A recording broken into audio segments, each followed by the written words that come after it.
Okay. The thing I really like about sorry, my eyes is red. I wake and bake. Uh, the thing I really like about sovereign derivatives is because sometimes I get excited about a topic and I'm like, well, I want to tell this person or that person or just open a conversation just out of nowhere and hack into one conversation, but I can't start talking to that person or that person, and because there's no way they'd be able to do it, right? Like even okay, so like I'm not saying that people deserve like I'm not one of those people who's like saying that I want reparations for half of my genes that may have been maybe was a slave. Not even for sure because I had black slave owner relatives. And I also had Choctaw relatives that were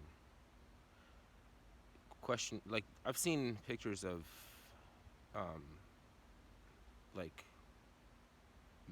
Mexicans and Indians and that were black. So I don't like.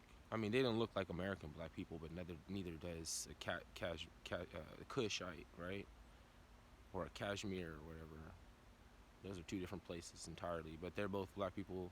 They don't look like me, so I don't affiliate with their sovereign derivative, right? Like if I know how to set that up for myself, oh, good for me. That's what got me excited in the first place. Is that there was something I could do, and I did it, and there was troubleshooting and things. I had some luck, and some things work out, and but there's a lot of people who don't have time and to tell them what to invest in. It's kind of an asshole move. It's kind of an asshole. They can't do that. They would be interested in it. They would be interested in talking about it, but they're like, "Oh man, you're set to go right now, and it's gonna take me so long to like because you like I held through. I'm still holding through being homeless, but I am officially a renter in another city. I'm not saying because I think I'm gonna go completely off the grid as far as this internet, right?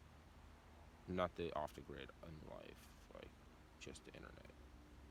That's next, right? I'm always thinking about ways of getting off the grid because that's just for me. I don't recommend anybody else does it for the environment or anything like that.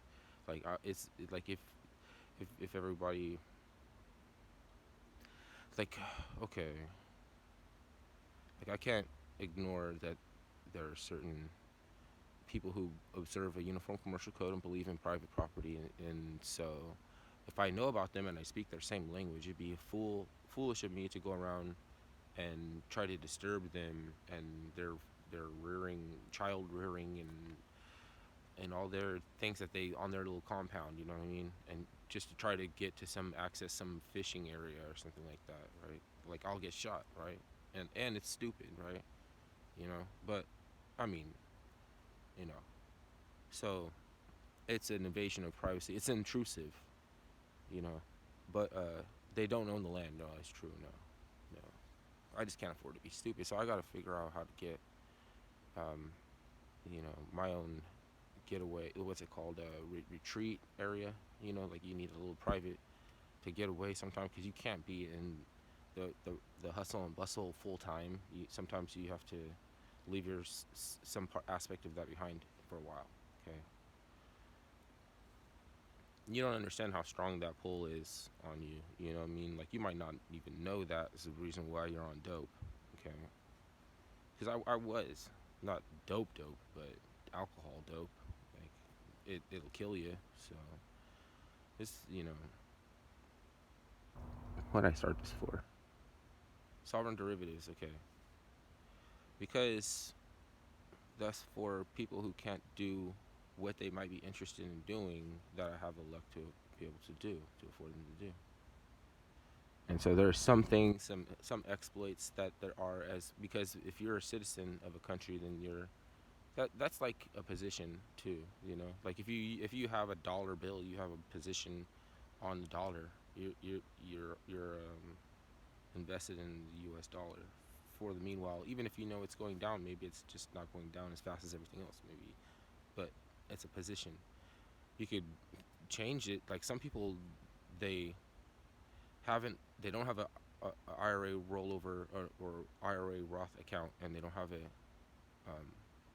they don't have a 401k, and they're putting their hope for the future in an asset that it gives you 1 in 6 chances of winning a prize, and the prize could be another ticket, not even a settled future, like they have the balked futures contracts and shit. They're settled in Bitcoin or something like that. They're settled in 1 in 6 opportunity, 1 in 6 chances of winning, of receiving a prize. So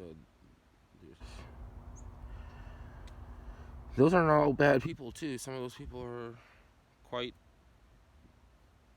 copio. What do they call them? Amiable. Okay. Then why shouldn't our smart people and that work for the American financial institutions be able to set up their sovereign derivatives account so they can be more socially responsible and not make their problems everybody else's problems all the time? Well, maybe they'll still do that, but I mean, it's the reason that it's like it's because they're not allowing people the ability to afford time to research what might affect some value for them or rise in their status, you know. And their status doesn't necessarily mean like a title or degree in the pyramid or anything. It's just like what how many different statuses can you change with an emoji ball? Emoji balls have all of these different statuses. Those are all like, oh, right now I'm bored, or or sleepy or something. That's a status. I don't think they really.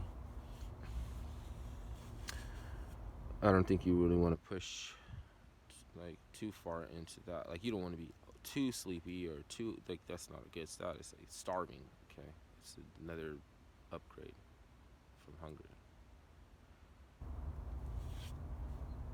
So they have a platform called Entropy. I think it's a social media platform. But it's just funny while they were upgrading that I was thinking of a semantical argument like that. Like it's funny that like because it's just entropy is like just is just decay.